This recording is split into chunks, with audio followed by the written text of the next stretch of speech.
नारायण भगवान की श्रीमन नारायण लक्ष्मी नारायण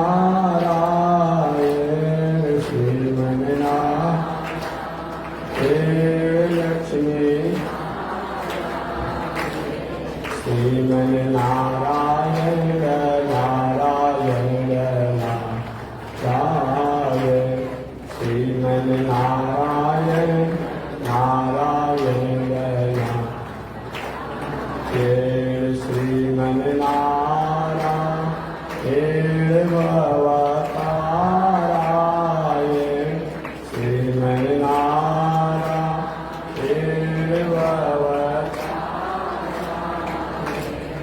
लक्ष्मी नारायण नारायण नारायण लक्ष्मी नारायण नारायण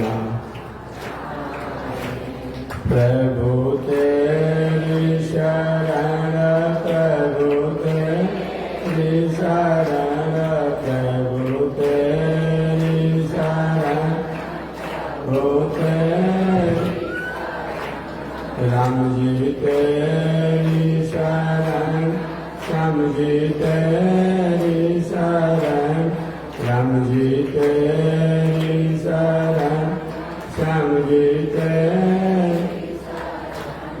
प्रभु तेरी शरण प्रभु तेरी शरण प्रभु तेरी शरण प्रभु तेरी शरण श्रीमन नारायण नारायण नारायण श्रीमन नारायण नारायण लक्ष्मी नारायण नारायण नारायण लक्ष्मी नारायण नारायण बोलिए श्री लक्ष्मी नारायण भगवान की अनंताचार्य कृपया वेदांत द्वय पारगम रामकृष्णामृषज भक्तम विश्वक्सेन मुनिं भजे काषायमयज्ञसूत्रं शुचिवपुषि तथा चौर्वपुण्ड्रं च बाले यस्यास्ते दक्षहस्ते कलिकुमतिगिरीन्द्रेन्द्रवज्रं त्रिदण्डम् संसाराग्नि प्रशान्त्यै मृतजलममलं दारुपात्रं पवित्रं श्रीविश्वक्सेन सूरे पदकमलयुगं श्रेयसे संश्रयामि लक्ष्मीनाथसमारम्भां नाथयामुनिमध्यमाम् अस्मदाचार्यपर्यन्तां वन्दे गुरुपरम्परां नारायणाय विद्महे वासुदेवाय धीमहि तन्नो विष्णुः प्रचोदयात् महालक्ष्म्यै च विद्महे विष्णुपत्न्यै च धीमहि तन्नो लक्ष्मी प्रचोदयात् तन्नो लक्ष्मी प्रचोदयात्। परमाराध्य श्री लक्ष्मी नारायण भगवान नित्य वंदनीय पूज्य गुरुदेव श्री त्रिदंडी स्वामी जी महाराज के जुगल चरणों में कोटिशः नमन। भगवत भागवत आचार्य कैंकर्य पारायण महानुभाव पावन भूमि पर पावन कथा को निवेदन किया जा रहा है। पावन कथा प्रसंग अंतर्गत पिछले दिन निवेदन किया गया माता देवहूति ने अपने पुत्र भगवान कपिल देव से आत्म कल्याण के साधन पूछा। कि यह संसार, यह शरीर बार बार आने जाने का जो कार्यक्रम लगा हुआ है, केवल हम कपड़ा बदलते हैं। जैसे कभी आप कोट पहनते हैं, कभी पैजामा पहनते हैं, कभी धोती पहनते हैं, कभी ऊनी कपड़ा पहनते हैं, कभी बरसाती पहनते हैं, कभी स्वेटर पहनते हैं, कभी उघारे भी हो जाते हैं।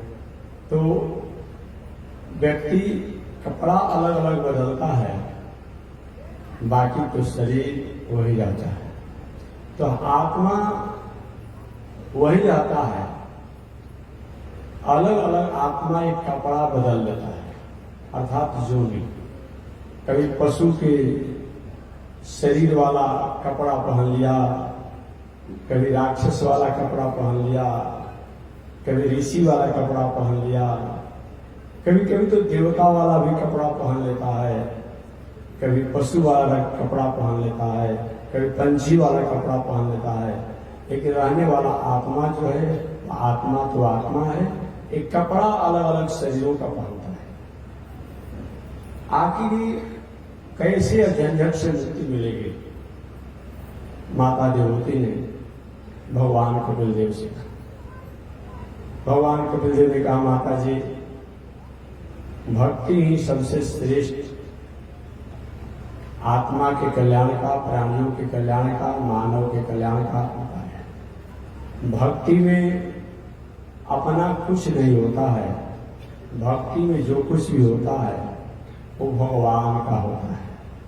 हमारे सोने से लेकर के, जगने से लेकर के, पुनः सोने से लेकर के 24 घंटा का कोई भी दिनचर्या जो होता है वह ईश्वर से जोड़ करके और तब उसको हम अपने जीवन में जीते हैं, प्रयोग करते हैं। इसी का नाम भक्ति है।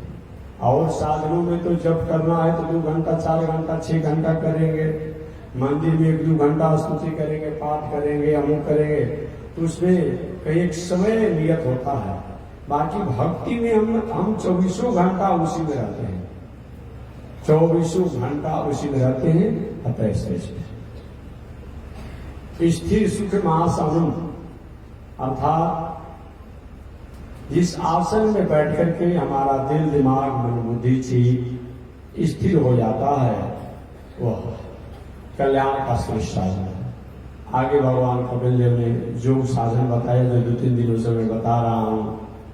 उन योग साधन में कहा कि पूरक, कुंभक, रेचक क्रिया के द्वारा प्राणायाम करना चाहिए। प्राणवायु को बार बार अपने शरीर के भीतर आने से, श्वास आने से, जाने से, रुकने से हम दिल, दिमाग, मन, बुद्धि में हमारी जो संचलता जो है, चित्त कहीं परमात्मा में चपक नहीं पाता है, लग नहीं पाता है, अटक नहीं पाता है, रुक नहीं पाता है, वह प्राणायाम करने से वह परमात्मा के प्रति मन की रुझाने, विवेक की रुझाने, बुद्धि की रुझाने स्थिर होती है। आगे ध्याता, ध्येय और ध्यान, ये तीनों का जब एक हो जाता है तो इसको समाधि कहा जाता है। ध्याता, ध्येय और ध्यान। ध्याता जो ध्यान करने वाला, ध्येय जिसको ध्येय बनाए हुए हैं, और ध्यान जो कर रहे हैं। ये तीनों की जब एक जगह आकर के रुक जाता है उसी को समाधि है। अंत में भगवान कपिल देव ने कहा, माता जी, घर परिवार में रहकर जीवन यापन करते हुए भगवान श्रीमन नारायण को मानना, जानना और जानने की चेष्टा करना उत्तम भक्ति है। साधक का प्रथम भक्ति श्रवण है। यह भक्ति 9 प्रकार की होती है। सबसे प्रथम तो श्रवण भक्ति है कि बिना सुने कुछ भी नहीं कर सकते। यह भक्ति 9 प्रकार की बताई गई है जो आप जानते भी होंगे। श्रवणम कीर्तनम वैष्णव स्मरणं पादसेवनं अर्चनं वंदनं दास्यं सख्य आत्मनिवेदनम। ये भक्ति है। भक्ति क्या है? श्रवणम। सबसे पहले तो श्रवण करना चाहिए भगवान और भगवान के भक्तों का नाम, गुण, लीला, धाम, चरित्र, इसको बार बार श्रवण करना चाहिए। श्रवण करने से होता क्या है? एक दिन नहीं भी लगने वाला मन एक दिन चंचल मन भी स्थिर हो जाता है। इसलिए श्रवणम कीर्तनम विष्णु स्मरणम पाद सेवनम। दूसरा कीर्तन भक्ति बताया गया है। कीर्तन माने हरे राम और श्रीमन नारायण, सीताराम, राधा कृष्ण। यही केवल कीर्तन नहीं होता है। कुछ महान भावों ने, कुछ विद्वानों ने, कुछ संतों ने और कीर्तन शब्दों को अलग ही व्याख्या कर दिया। कली में केवल नाम आधारा और सुमिर नर उतर होता है। अब लोगों ने क्या इसका अर्थ कर दिया कि कलयुग में कल्याण का अगर कोई साधन है तो कली में केवल नाम आधारा। भगवान का नाम या राम नाम, कृष्ण नाम, नारायण नाम ले लीजिए, कोई जप, तप, जो ध्यान इत्यादि लेते हैं। लेकिन कीर्तन का मतलब जितना आप जानते हैं उतना ही नहीं होता है। क्या हरे राम ही कीर्तन होता है? ऐसी बात है नहीं। मुद्रा जो होता है, धन जो होता है, तो धन वाले धन रुपये को धन कहा जाता है। किसी के पास अगर 10 क्विंटल गेहूं हुआ, 10 क्विंटल चावल हुआ, 10 क्विंटल चना हुआ, क्या वो धन नहीं है? उसको भी तो बेच करके रुपया कमा लिया जा सकता है। किसी के पास सोना चांदी वो धन नहीं है। किसी के पास भूमि है वो धन नहीं है। किसी के पास मकान दलान वो धन नहीं है। तो धन की जैसी अनेक प्रकार होता है, लेकिन कहा जाता है धन। प्रकार अनेक होते हैं जो मैंने बताया, लेकिन कहा जाता है धन, संपत्ति। उसी प्रकार से कीर्तन का मतलब केवल हरे राम हरे कृष्ण ही नहीं होता है। कीर्तन का मतलब क्या होता है? अब जगशाला में ये ब्राह्मण देवता लोग ये भी तो कीर्तन नहीं करते हैं। और क्या होता है? और क्या होता है? ओम सहस्त्र शीर्षा पुरुष सहस्त्राक्ष सहस्त्रपाद, ये जो कहा जाता है, हे भगवान, चाहे जो भगवान सहस्त्र शीर्षा, अनंत मुख वाले हैं, अनंत हाथ वाले हैं, अनंत आंख वाले हैं, अनंत नाक वाले हैं, अनंत पैर वाले हैं, अनंत सिर वाले हैं, उन परमात्मा को हम आहुति जो है उसको स्वाहा उनको अर्पण कर रहे हैं, आप स्वीकार करें। ये भी तो कीर्तन है। ये भी तो कीर्तन है। खाली राम कृष्ण कह देना यही भगवान का नाम थोड़े है। सहस्त्र शीर्षा पुरुष क्या भगवान का पुरुष नाम नहीं है? सबसे पहले तो पुरुष नाम उनका है। इसीलिए पाठ अगर हम भागवत का करते हैं, रामचरितमानस का करते हैं, गीता का करते हैं, विष्णु सहस्त्रनाम करते हैं, ये भी क्या है? ये भी कीर्तने है। इसीलिए कीर्तन माने केवल कीर्तन सीताराम कर देना नहीं होता है। ये जानना पड़ेगा।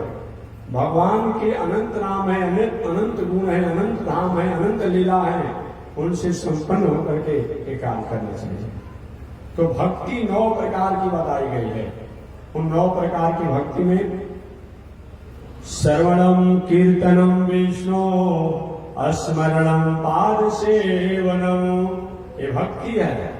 सबसे पहले सुनना, श्रवणम। दूसरा कीर्तनम, जो सुने हैं या सुनते हैं उसको कीर्तन कीजिए, सुनाइए, लोगों को जनाइए, बताइए।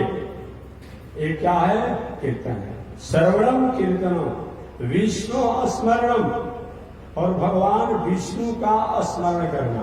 विष्णु किसे कहा जाता है? व्याकरण से, ग्रामर से विष्णु शब्द जो है व्यापक और व्याप्त शब्द से होता है। व्यापक और व्याप्त, जो पूरे दुनिया में जिसकी कला, जिसका गुण, जिनका धर्म, जिनका स्वरूप व्याप्त और व्यापक है, उन्हीं को हम विष्णु कहते हैं। चाहे वह नारायण नाम से हो, चाहे राम नाम से हो, चाहे कृष्ण नाम से हो, चाहे वामन नाम से हो, चाहे नरसिंह नाम से हो, चाहे हरि नाम से हो। नाम अलग हो सकते हैं, लेकिन इनका नाम, गुण, लीला, धाम, क्रिया पूरे दुनिया के उपकार और मंगल करने में व्याप्त और व्यापक है, उनको विष्णु कहा जाता है। वामनो वै विष्णु, ऐसे शास्त्रों में कहा गया है, वामनो वै विष्णु।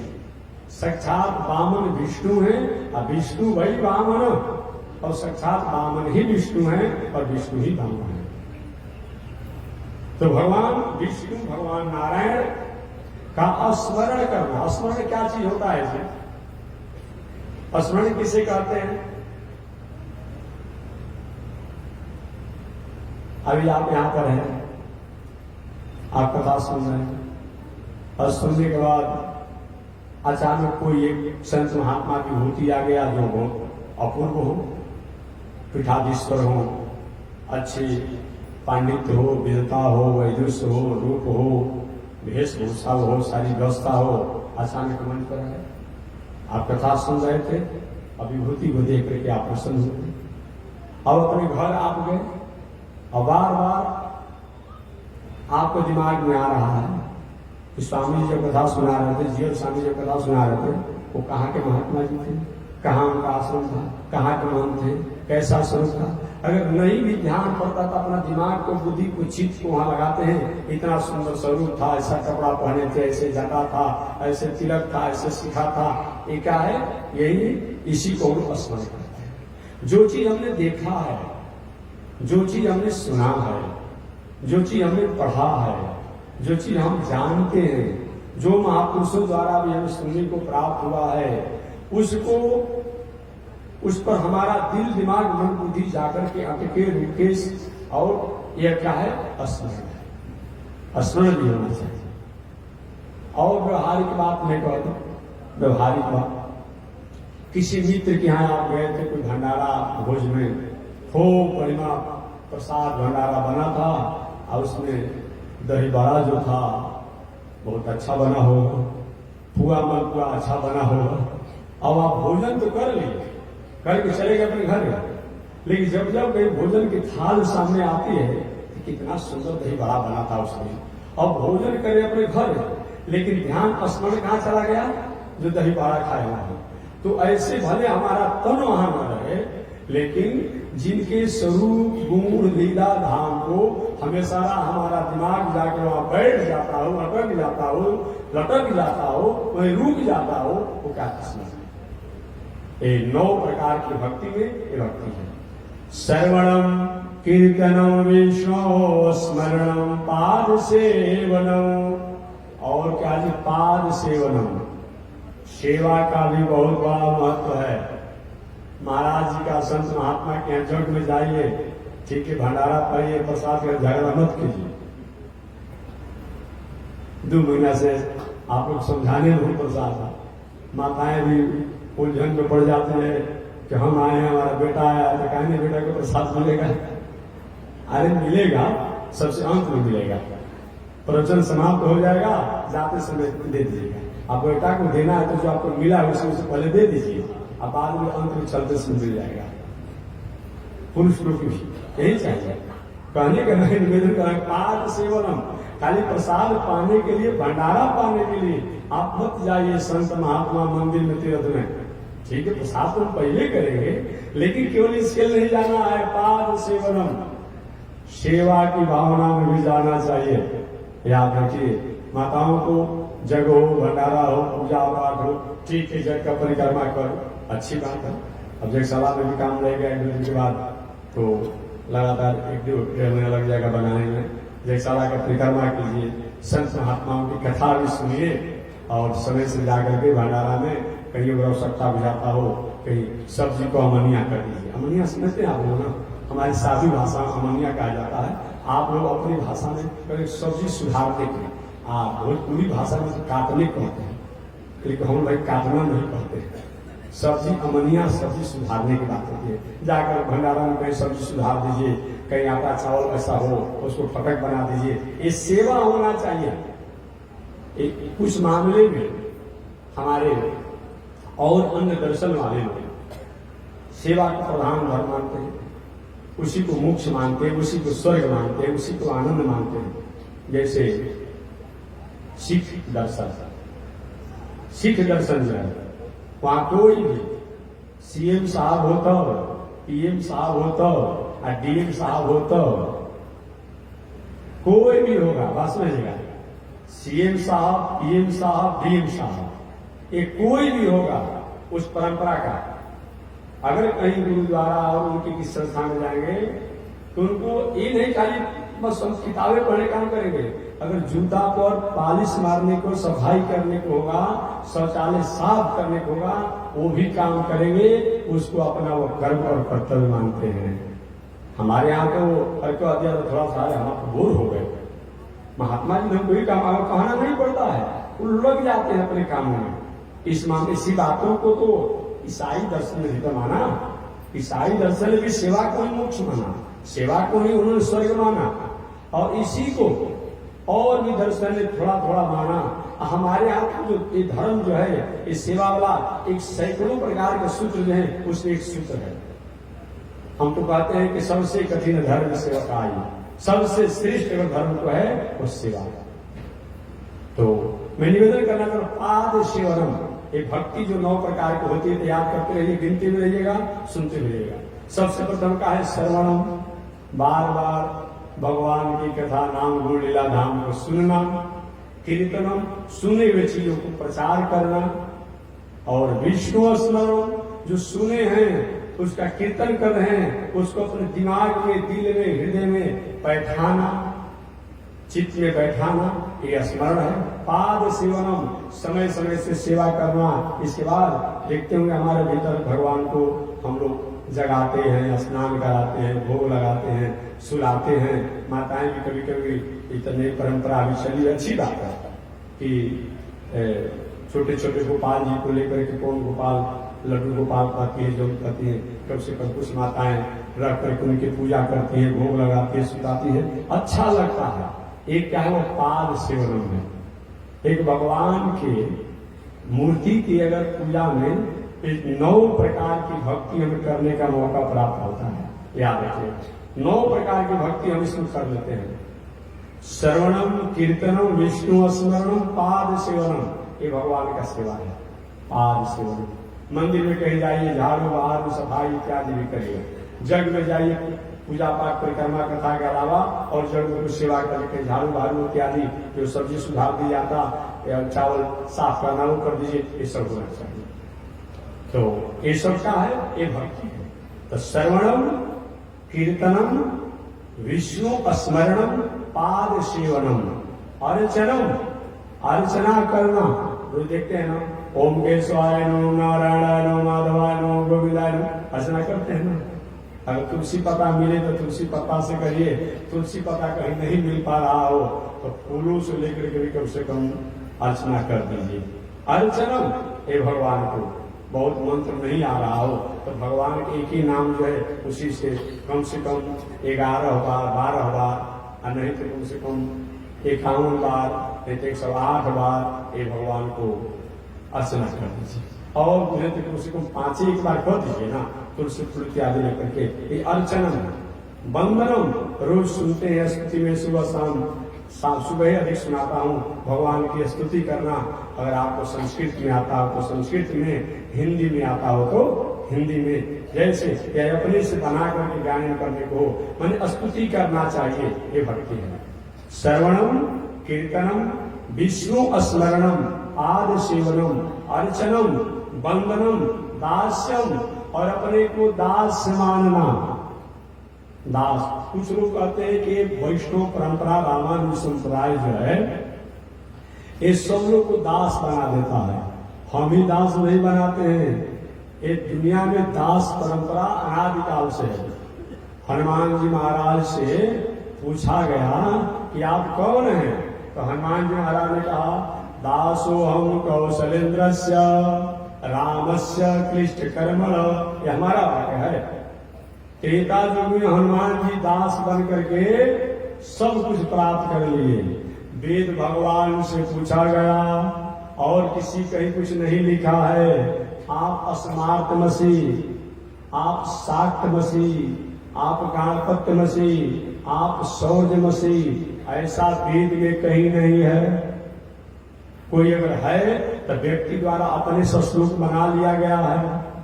वेद में ऐसा कभी एक भी शब्द नहीं है जो लिखा हुआ है कि शौर्यमसी, शाक्तमसी, अस्मार्तमसी, गणपत्यमसी इत्यादि नहीं है। लेकिन वेद में कम से कम कितने बार, अनेकों बार वैष्णवमसी, विष्णुराटमसी, ये अनेक बार मंत्र हैं। फिर भी आपको समझ नहीं आता है। और हम कौन हैं? तो वेद भगवान कहते हैं, वेद का वाक्य है। ये वेद भगवान नहीं कहते हैं कि आप शाक्त हो, आप शैव हो, आप गणपत्य हो, अमुक हो। लेकिन वेद भगवान कहते हैं ब्रह्मदासा, ब्रह्मदासा, ब्रह्मदासा, हम ब्रह्म के दास हैं, ब्रह्म के दास हैं, ब्रह्म के दास हैं। अनेकों बार आया है। फिर भी आपको समझ नहीं आता है। इसलिए अपने को दास भाव मानना और सख्य आत्मनिवेदन, और भगवान से भी सखा भाव को रखना, सखा भाव को रखना, मैत्री भाव को रखना, सख्य आत्मनिवेदनम। और आत्मनिवेदन, आत्मनिवेदन माने अपने को भी निवेदन कर देना। ये सब नवधा भक्ति है। मानस में भी भक्ति के बारे में बताया गया है। प्रथम भगति संतन कर संगा, प्रथम भगति संतन कर संगा, दूसर भगति दूसरे मम कथा प्रसंगा, गुरुपद पंकज सेवा, तीसर भगति अमान, चौथी भगति मम गुण गण, करही कपट जिज्ञान। ये मानस में भी वही श्रीमद् भागवत की 9 भक्ति को मानस में भी मानसकार ने अपने अनुसार 9 भक्ति को लिखा। क्या क्या लिखा कि प्रथम भक्ति संतन कर संगा। प्रथम भक्ति जो है ये संतों का संग, संत महात्मा का संग होना चाहिए। होता है कि संत के संग से क्या होता है? सत्संगादो निष्क्रियो गुरुमुखा श्री संप्रपद्यात्मा, प्रारब्धम परिभोज्य कर्म सकलम प्रसीद कर्मांतर, न्यासादेव निरंकुशस्वदया निर्गुण मायान्वयो, सत्संगाद भव निष्क्रियो। एक प्रथम भक्ति संतन का संगा, प्रथम भक्ति संतन कर संगा। सबसे प्रथम भक्ति क्या है? संतों का संग। काहे खातिर? इसके लिए संतों का संग मत के, संत महात्मा के मत जाइए।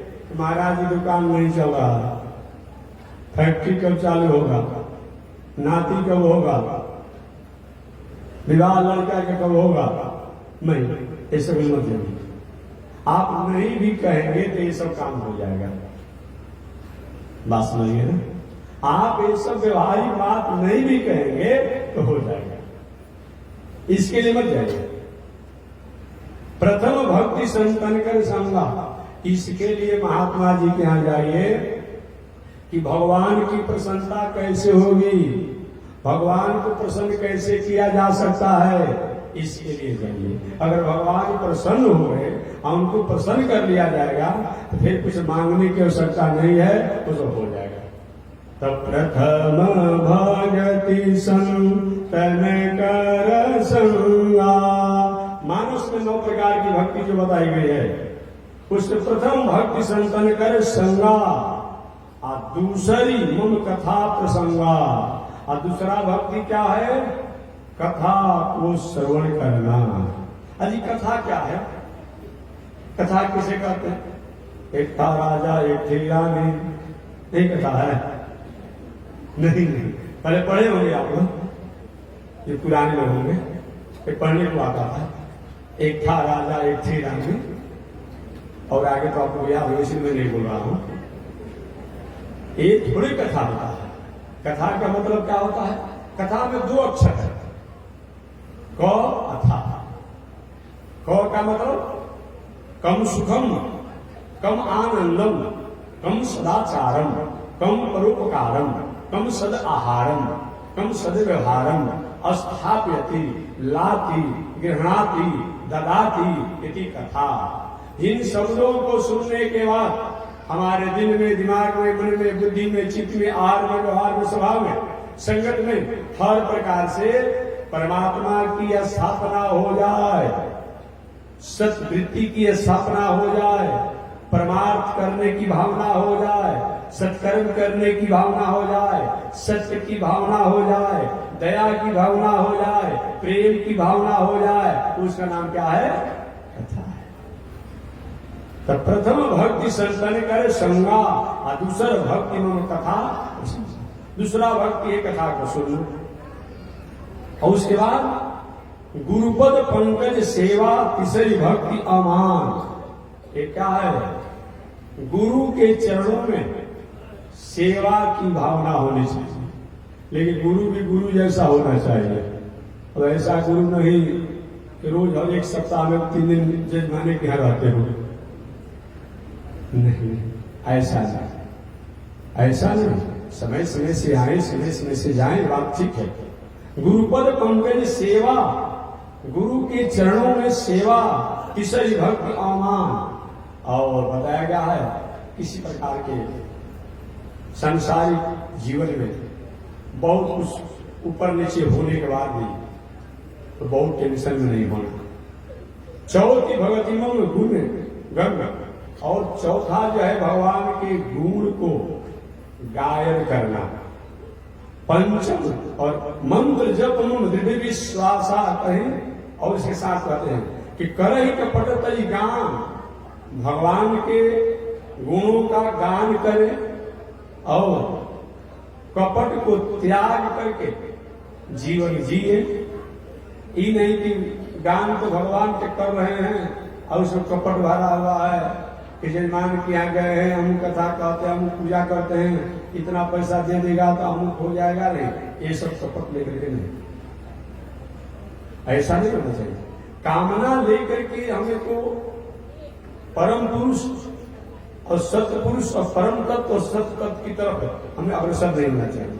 व्यापार तो व्यापार के साथ होता है ना, व्यापारी के साथ होता है, इसमें हमें व्यापार नहीं होना चाहिए।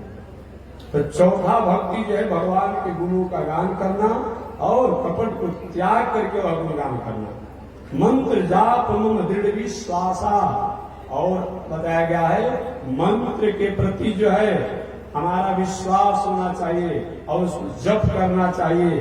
अब पंचम भजन सुवेद प्रकाशा, और बताया गया है मंत्र के जाप के साथ साथ वेद इत्यादि के प्रति भी हमारी स्थिति होना।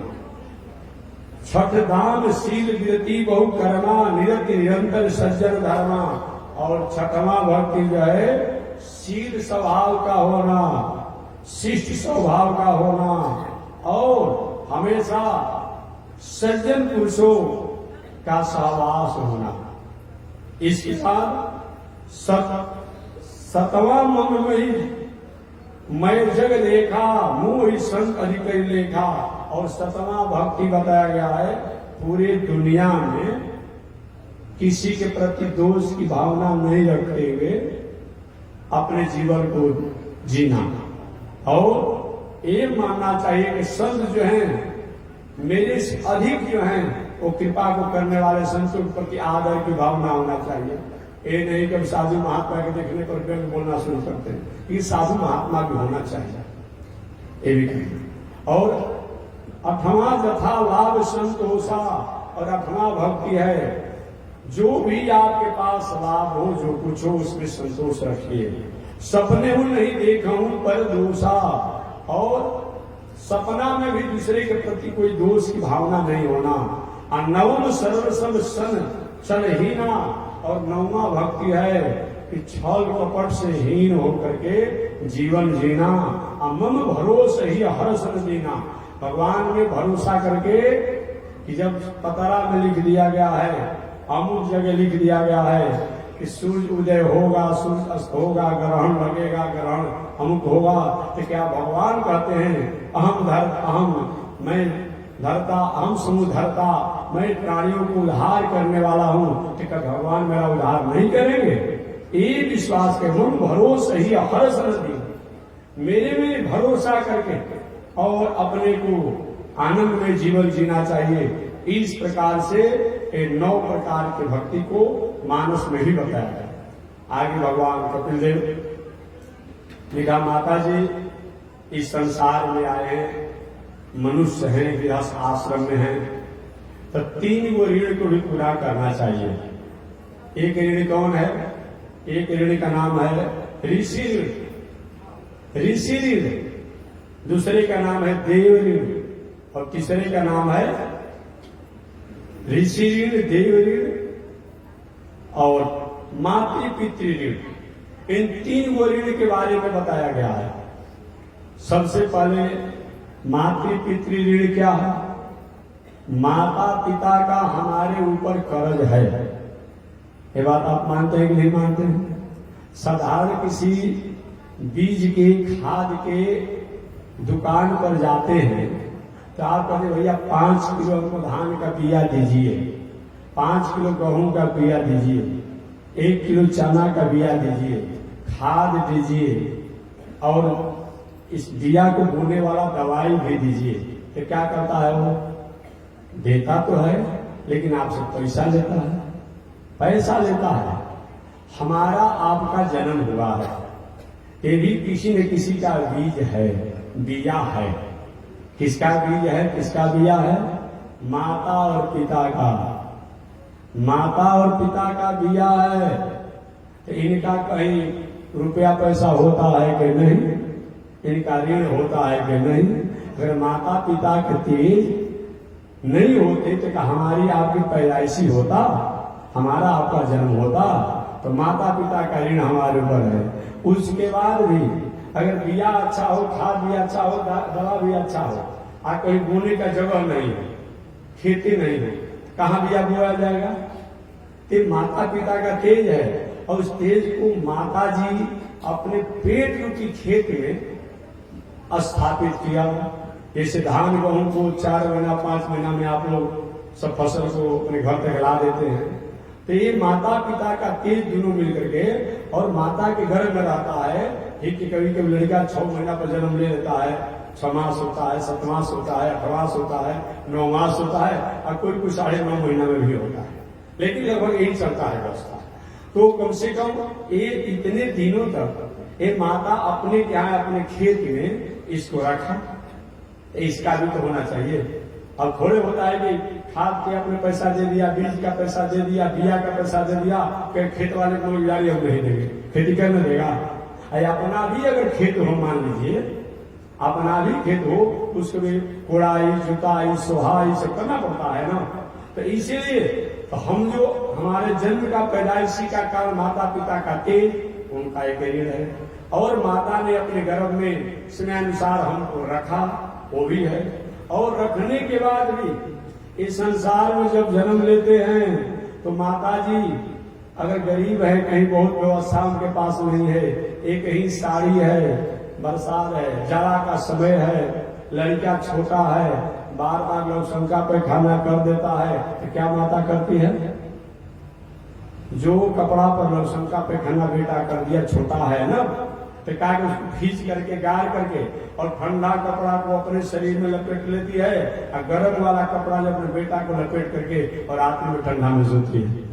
कितना बड़ा श्रम करके आपको हमको इस संसार में व्यवस्था किया माता पिता ने। अब भूल जाते हैं, जे भी बड़ा हो गए, पत्नी जी आ गए, ठीक है, वे नहीं कहने कि पत्नी को आप खदेड़ दीजिए, हमें बात नहीं कह रहे हैं, लेकिन जिसके कारण पत्नी से संबंध हुआ माता पिता से, उनको भी छोड़िए मत। अगर माता पिता नहीं होते, जन्म नहीं दिए होते, पालन पोषण नहीं किए होते, पढ़ाई लिखाई नहीं होते, शिक्षा नहीं दी होती, तो पत्नी जी आती घर में,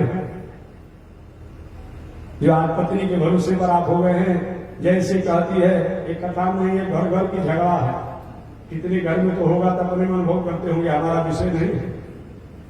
पत्नी जो भी कहती है सिट डाउन जी, अब ना नहीं कहना है, स्टैंड अप जी, खड़ा हो जाना। पिता से अलग रहना है, माता से अलग रहना है, भाई से अलग रहना है, जेठानी से अलग रहना है जी। बताइए क्या मतलब होता है? नहीं नहीं, इस पर विचार होना चाहिए। बताए मैं आप लोग से विचार, अरे भाई दो ही लोग रहना चाहते हैं और किसी को सर्दी खांसी बुखार हो जाएगा तो हॉस्पिटल में ले जाने वाला है, पति कहीं नौकरी करता होगा तो परिवार रहना ही चाहिए। ये भी तो विचार करिए। कहीं किसी को कहीं प्रदेश में आपके पति हूं और कहीं आप हो और कहीं और किसी प्रकार की परिस्थितियां हो, उसमें कौन आपको हॉस्पिटल में ले जाएगा, कौन क्या करेगा? अतः परिवार होना चाहिए। लेकिन आज किसी का अभाव हो गया। हमेशा मैं कहता हूं कलयुग में धर्म भी होगा, कर्म भी होगा, लेकिन कलयुग में शर्म नहीं रहेगा। आज नैतिकता का अभाव हो गया है। एक बार एक भजन करने वाले लोग, कथा कहने वाला लोग गा रहा था, हमारे यहाँ गा रहा था, तो हम छोटी छोटी बातों को थोड़ा सा यकीन करते सुनते। कहीं भी रहेंगे ना, जैसे कि हम वहां बैठे हैं, माताएं हला करते कुछ ऐसी बात करते रहेंगे, पुरुष को हला करते रहेंगे, बच्चे हला करेंगे, तो हमारी कान आंख बाड़ी तेज है, बात समझ लीजिएगा। तो मैं सुनता कौन है, क्या बोल रहा है, कैसा सुन बोला, तो हो जाता है। मैं कथा सुन रहा था तो व्यवहारिक कथा कह रहे थे, तो उन्होंने गायन कर रहे थे कि सास ने कहा पतों से, यार इतने लोग हैं, तुमको लज्जा नहीं लगती है, शर्म नहीं लगती है, घूंघट को नहीं काटती हो? तब पतों ने कहा कि सास ये बताइए, जब घूंघट काटने का था तो सारे समाज के सामने हमारा पर्दा हटाकर सबके सामने दिखवाया, और घूंघट कैसा रह गया है? और घूंघट किस बात का? जब घूंघट काटने के बाद जब उस समय तो सब लोग के सामने दिखवाया जाता है। ये जो समाज में है बहुत गलत व्यवस्थाएं हैं, इस पर विचार करना होगा। और एक बात और मैं कहूंगा, विवाह काटने का सबसे अधिक कोई काम करता है हमारी माता जी लोग करते हैं। इनका बेटी को पूछा है, अब दूसरे के बेटी के बारे में कहेगी इसका नाक मोटा है, तो आंख छोटा है, तो हाथ पतला है, तो कुछ न कुछ उसमें काटी नहीं दी गई।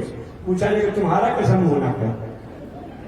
अब हंसते भाव बताइए, अपने से मलटरी करो ना, क्या मतलब होता है? आधा विवाह काटने का काम वही माता लोग करते। ऐसा मत करो।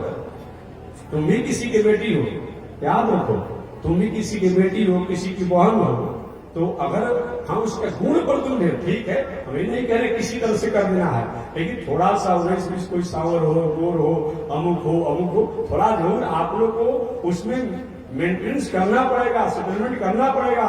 नहीं तो एक दिन ऐसा आएगा कि पढ़ी लिखी लड़कियां जो रहेंगी, पढ़े लिखे बालक जो होंगे, कहीं वर पसंद है तो कन्या नहीं, या कन्या पसंद है तो वर नहीं। बहुत समस्या एक समाज के लिए। हमें बेरोजगारी तो समस्या बनी हुई है।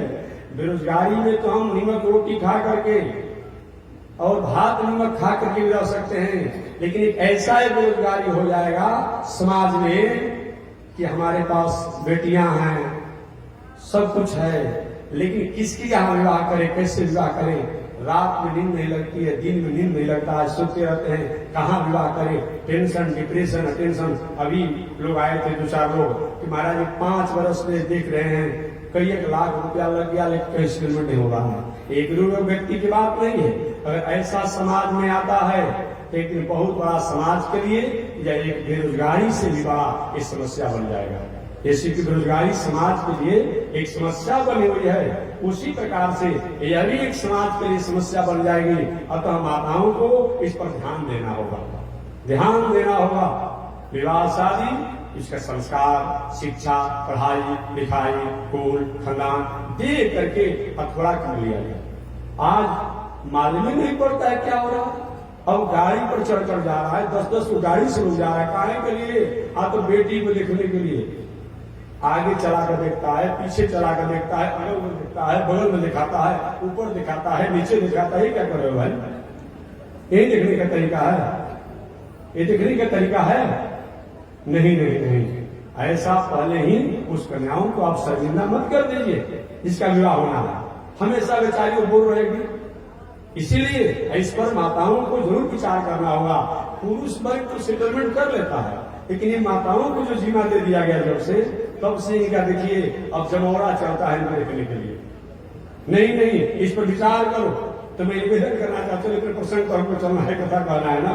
केवल सामाजिक बात इसीलिए कहते हैं कि समाज में जो माताएं हमारी बैठी होगी, पुरुष वर्ग भी बैठे होंगे, बहुत तो ऐसी बेटियां होगी जो कि विवाह के योग होगी और उनके साथ समस्या बना होगा, कहाँ बर जो है, कौन घर जो है, कैसे क्या करें, 2 बरस 4 बरस 5 बरस हो जा रहा है। इसीलिए इस समस्या में माताएं चाहेगी तो कुछ न कुछ समाधान हो सकता है, सहजता हो सकती है। अतः इस पर आपको विचार करना चाहिए, विचार करना चाहिए। कोई भी पढ़ी लिखी कन्या हो, संस्कारी हो, अच्छी हो, कुल खानदान हो, आप थोड़ा बड़ा ऑनेस्ट पीस दे करके और उसको कर लीजिए। उसका आने के बाद भगवान की कृपा होगा तो घर को अच्छी प्रकार से सुसज्जित हो जाएगा और मंगलमय हो जाएगा।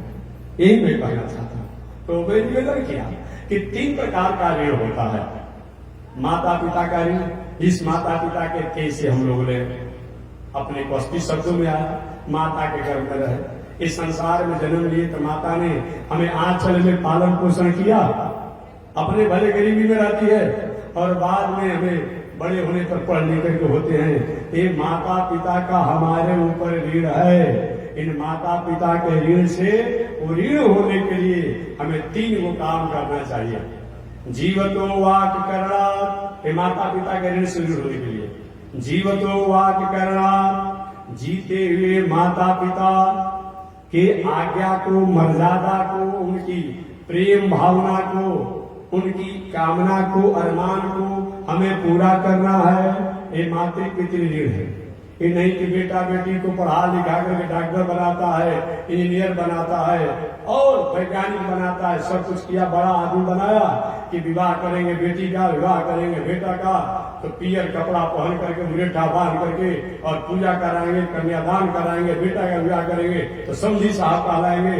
अब उधर से फोन आ रहा है बेटा का, बेटी का फोन आ रहा है, पिताजी मेरे लिए व्यवस्था करने की जरूरत नहीं है, हम सब ठीक ठाक हो गए हैं। नहीं नहीं, ऐसा हो रहा है, इस पर विचार कीजिए। जिस पिता ने पढ़ा लिखा करके इतना बड़ा बनाया आपको, आप इतना भी नहीं होने दीजिएगा। पिता की इच्छा है कि मैं बेटी का कन्यादान करूं, बेटा का मैं समझी बनूं, इस अरमान को आप पूरा कर खूब पढ़िए, खूब बड़ा आदमी बनिए, लेकिन कम से कम आप मातृ पितृ ऋण से पूरे होने के लिए माता पिता की भावना को आदर कीजिए। ये मातृ पितृ ऋण से ऋण होने का उपाय है। जीवतो वाक करना, जब तक माता पिता जिंदा रहे उनकी मर्यादा को पालन करना, उनकी भावना को आदर करना। और छयाए भूरि भोजना, माता पिता के मरने के बाद वैदिक परंपरा अनुसार, आजकल का नहीं कि 1.5 दिन को भंडारा हो रहा है और 3 दिन को भंडारा हो रहा है, नहीं नहीं, ऐसा नहीं चलेगा, ऐसा नहीं चलेगा। वैदिक परंपरा अनुसार जो होता है उसको आप भूरि भोजना 13 दिन 12 दिन पर भंडारा करिए और जैसी क्षमता हो उसके अनुसार लोगों को भोज भात कराइए। और एक बात और मैं कहूं, कभी भी श्राद्ध के अवसर पर माता का, पिता का, बाबा का, चाचा का, भाई का, पत्नी का, बहन का, बेटा का, किसी का श्राद्ध हो, श्राद्ध के अवसर पर प्याज, लहसुन, मछली, मांस, शराब, ताड़ी, दारू इत्यादि तामसी भोजन को श्राद्ध के दिन और श्राद्ध के भंडारा में उपयोग नहीं करना चाहिए। चाहे कितना भी आप खर्चा कर लीजिए, लेकिन उस श्राद्ध का कोई मतलब नहीं होता है। वो आपका पिकनिक हो जाएगा, वो पिकनिक हो जाएगा आपका, वो श्राद्ध नहीं रह जाएगा। श्राद्ध श्रद्धा शब्द से बनता है। श्रद्धा मैंने क्या होता है, श्राद्ध जो है ये श्रद्धा शब्द से बनता है। और श्रद्धा का मतलब क्या होता है, सत प्लस धन, सत प्लस आ प्लस धा से श्रद्धा बनता है। जो सत्य चीज है, जो संस्कृति चीज है, जो वेद है, जो शास्त्र है, जो उपनिषद है, जो पुराण है, जो सदाचार है, जो सात्विक वृत्तियां हैं, उसको अच्छी प्रकार से अपने जीवन के आचरण में, अपने जीवन के प्रयोग में, व्यवहार में उतारना, लेना, इसी का नाम क्या है? श्रद्धा है। तो श्रद्धा में और श्राद्ध में हमें कभी भी तामसी भोजन, राजसी भोजन, मछली मांस की तो कोई बात ही नहीं है। प्याज लहसुन तक भी नहीं डालना चाहिए, प्याज लहसुन तक भी नहीं डालना चाहिए, कोई भी हो, ऐसा होना चाहिए।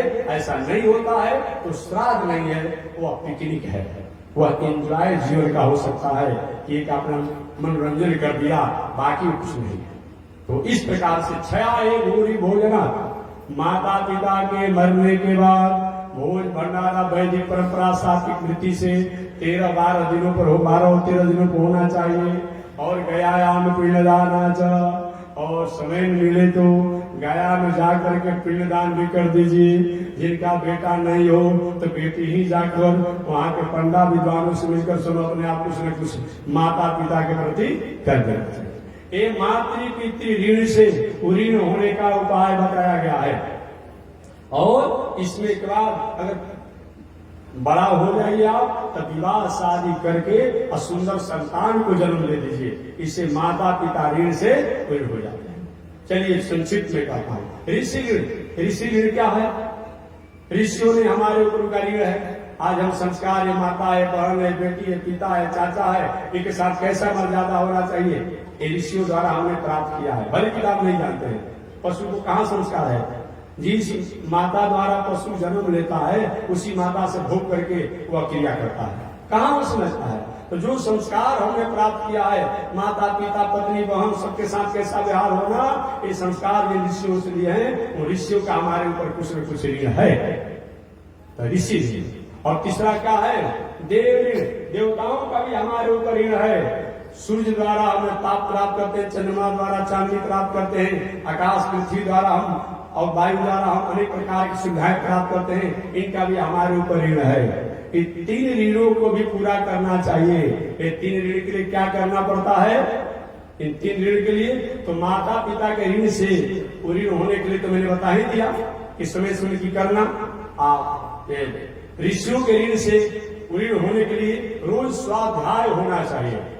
और स्वाध्याय कुछ नहीं हो रहा है, हनुमान चालीसा, रामचरितमानस, और नहीं तो गीता, विष्णु सहस्त्रनाम, और कुछ नहीं तो सीताराम सीताराम कहने आएगा ना, श्रीमान नारायण श्रीमान कहने आएगा ना, हरे राम कहने आएगा ना। मैंने कुछ रोज ना अपने वाणी द्वारा अच्छे शब्द का उच्चारण होना एक है ऋषि ऋण से ऋण होने का उपाय है। और देवताओं के ऋण से ऋण होने के लिए कभी कभी समय निकाल करके ये संजयशाला बोलेगा स्वाहा स्वाहा स्वाहा। ये कभी कभी जग आदि में अगर अकेले करने की क्षमता नहीं हो तो जहाँ जग हो रहा हो वहाँ 2-4 रुपया दे करके और जग में सहयोग कीजिए, परिक्रमा कीजिए, भंडारा का प्रसाद पाइए, जग की कथा सुनिए। एक क्या है? देवताओं के ऋण से ऋण होने का उपाय है। आप कहेंगे हम नहीं मानते, नहीं करेंगे तो क्या बिगड़ जाएगा? तब जान लीजिए, अगर माता पिता के ऋण को पूरा नहीं करेंगे इससे क्या होगा? कहते महाराज जी हमारे दादा के एके थे, बाबा के एके थे, बाबू जी के एके थे, हमारा कोई उम्मीद नहीं है। घर में वंश परंपरा का अभाव अगर हो रहा हो तो समझिए कि माता पिता का ऋण कहीं न कहीं हमारे पर है। इसके लिए जाकर पिंडी श्राद्ध कीजिए, अमुक कीजिए, अमुक कीजिए, ये सब करना चाहिए। एक अगर ऐसा घर में अभाव होता हो तो माता पिता का ऋण हमारे पर है, उनका कोई न कोई नाराज है जो ऐसा हो रहा है। और इसीलिए घर में परिवार तो है लेकिन बुद्धि विवेक सबका ठीक नहीं हो, आपस में बहुत बड़ा विरोधाभास खड़ा हो तो समझिए ऋषियों का ऋण है, जिस चलते आपस परिवार में समझ में नहीं है। अतः समय निकाल करके वेद शास्त्रों का पाठ कराना चाहिए जिससे शांति समझ में। और देव ऋण महाराज घर में परिवार भी है, बुद्धि भी ठीक है, लेकिन घर में सुबह खाने पर शाम को नहीं है, शाम को तो सुबह व्यवस्था नहीं पाती है, किसी तरह से काम चला है। अगर धन का लक्ष्मी का भाव हो रहा हो तो देवताओं का ऋण हमारे ऊपर है। इसके लिए हमें उन देव कार्य को करना चाहिए। इस प्रकार इन 3 ऋणों को ऋण होना चाहिए। तो भगवान कपिल देव ने अपनी माता से कहा, माता जी गृहस्थ आश्रम में बताया गया है कि ऋषि ऋण, देव ऋण और मातृ पितृ ऋण से ऋण होना चाहिए। तो इसके बाद कुछ हमारी व्यवहारिक दिनचर्याएं होती है, उन व्यवहारिक दिनचर्याओं को भी हमें करना चाहिए। इसकी चर्चा मैं अगले दिन करूंगा। आज इसी के साथ वाली विराम। एक बार भगवान का नाम ले, आगे परमात्मा की जैसे श्रीमन नारायण लक्ष्मी श्रीमन नारायण नारायण नारायण श्रीमन नारायण नारायण। बोले श्री लक्ष्मी नारायण भगवान की, विश्व वंदनाचार्य श्री त्रिदंडी स्वामी महाराज की। हरि ओम। शांति शांति शांति।